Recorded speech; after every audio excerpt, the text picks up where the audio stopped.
Rapezzi. I'm an Italian freelance photographer, and my work focuses on social, humanitarian, and environmental issues.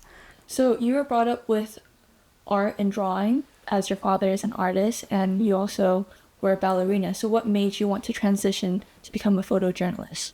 I think what made me realize that I loved photography was the level of intimacy that a picture could reach.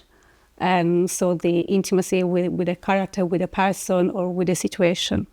What drew you to want to photograph e-waste specifically and also in Agbogbloshie?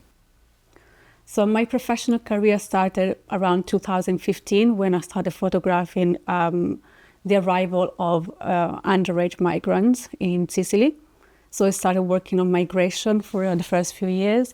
And then it was at the beginning of 2018 when I started researching about electronic waste. But I was very surprised to see the lack of information and content about electronic waste.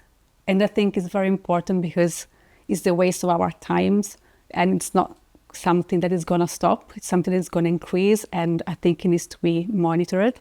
And also the reason why I started from Ghana is because I remember during this research, after months of research, I came across this documentary, and there was this reporter placing a GPS inside a washing machine, tracking the journey of this device.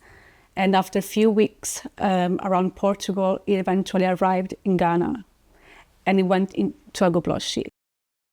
Why did you think it is important to capture both the negative and positive aspects of the community that you decided to photograph?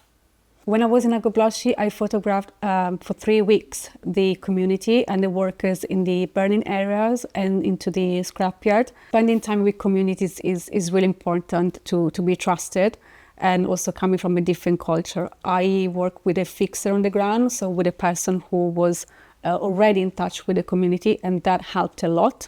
But of course, having time on our hands is a plus, being a freelancer, so there was an independent project, and it was really important for me to understand what else was in their lives, so apart from the work, also daily life and their community.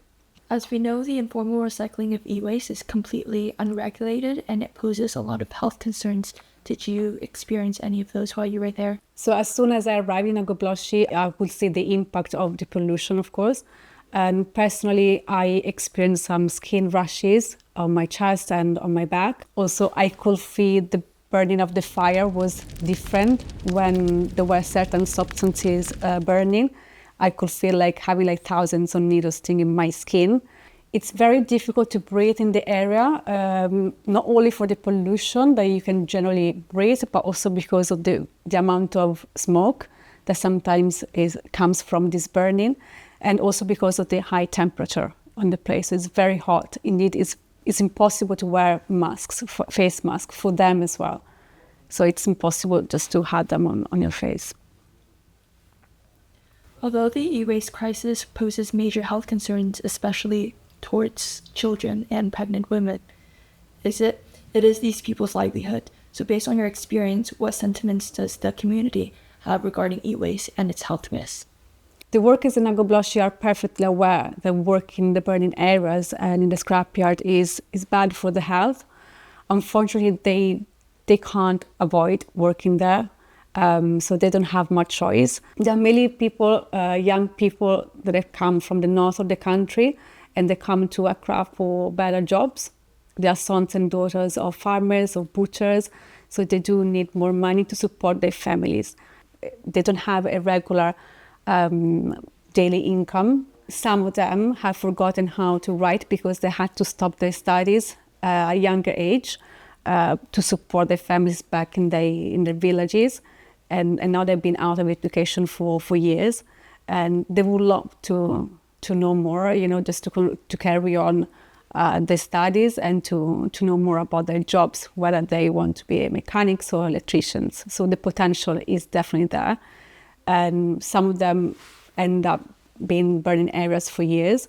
I know some of the guys that I photographed are still there. So, and we're talking about 4 or 5 years ago. How did you build trust with the people that you photographed, especially with the cultural and language barrier? I had a local person working with me there, and he already had connections with the community, and that was very helpful. And of course, again, like I spend a lot of time with them. So I think when they realize that you have time in hand and you are not rushing conversations, that you have time to talk about food and recipes or maybe football, I think the conversation changes, and also the approach with the community. So you become not a friend, but someone who's definitely trusted. During your work trip, what would you say was the most impactful or memorable moment that you experienced?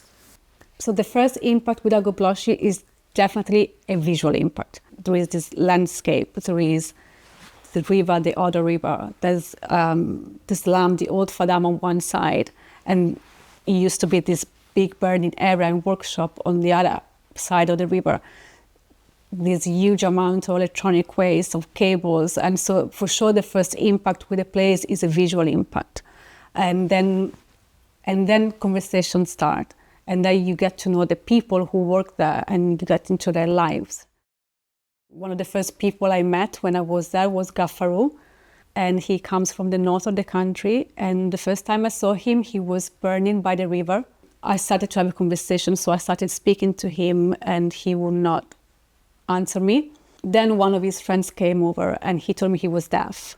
And I met his sisters and an uncle. Gaffaru had this episode. So he had like this migraine with high fever. He went to hospital.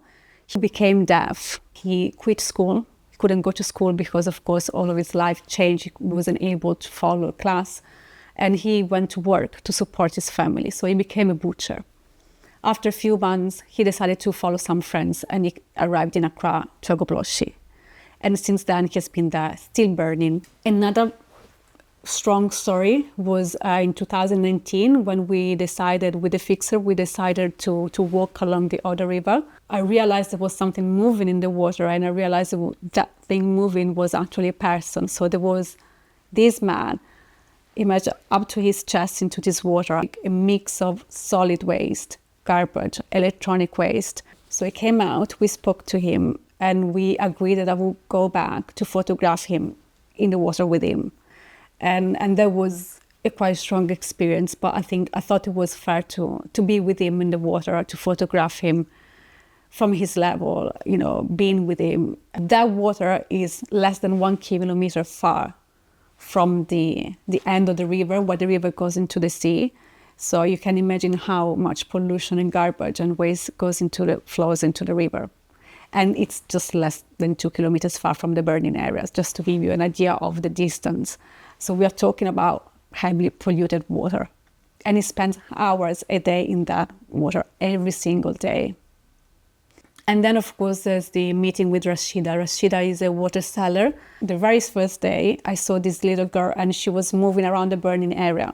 She was different. She was moving in a beautiful way. She had these elegant movements, so she caught my attention. And I assumed that I would see her again around.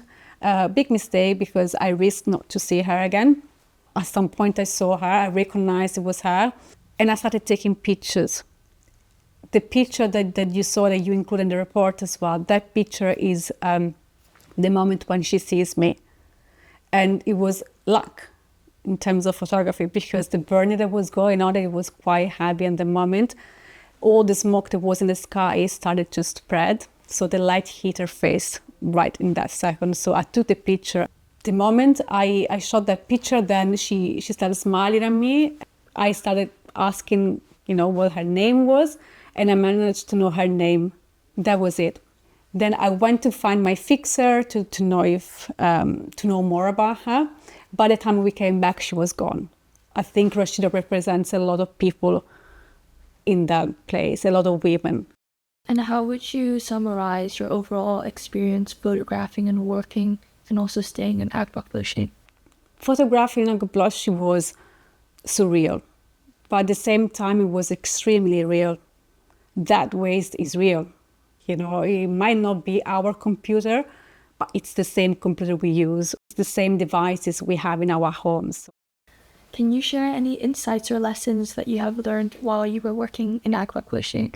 I definitely learned how important it is to go back, because these places change constantly on a daily basis.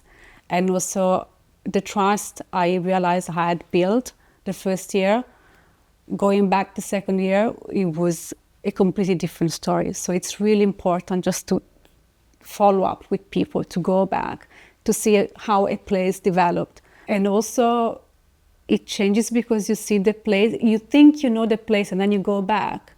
And you know, it's kind of like you need to have a fresh eye again and start again, even if it looks like similar. The importance of going back for the stories, for the topic as well, is extremely important. And again, it's not gonna go. It's something we need to monitor. And I think especially with these stories, it's fundamental to go back. And do you have any current plans to go back in the near future yet, or any, because you mentioned wanting to expand on your e-waste projects. So do you have any upcoming projects that's centered around e-waste? I'll definitely continue to work on electronic waste. I think it's one of the biggest issues we have nowadays, especially because we are coming out with solutions, but we need to make sure that these solutions or new technologies, they will be part of a more sustainable system. And I think it's important for journalists and for photographers to monitor this from a journalistic point of view. I still don't know when or where my next step will be, but it will happen for sure. When you do decide to go back, do you think your photography work is going to be the same thing as you did for your Burning Dreams project, or do you think you're going to make it slightly different or focus on a different area? We have a lot more data and research being done in these years. So of course, probably I will have a better starting point in terms of researching, and there's more evidence. And that will be like a perfect starting point for my next project. I will still work a lot on a humanitarian side, but there is a lot more research that's very helpful also to make the work stand out in terms of spreading information. Electronic waste definitely needs more research. It needs more research. It needs more data. It needs more policy. It needs to be, there must be a joint effort in policymakers, in a change into the technology industry. Consumers, they have to ask themselves, they have to question about how they dispose their devices. It's really important. And we are talking not only about our phones or our laptops, but we are talking about our washing machines. And this is very hard because the trade is not well regulated. The policies are still not very clear. Even if they're clear for one country, when it comes to international trade, things get a lot more complicated because countries are different. There are different stages in the recycling industry, in the tech industry, so it's very hard. Second-hand in Ghana and in less developed countries is really important. And also starting regulating second-hand markets could be the beginning of the change. The investments need to be there, and they need to be monitored and regulated.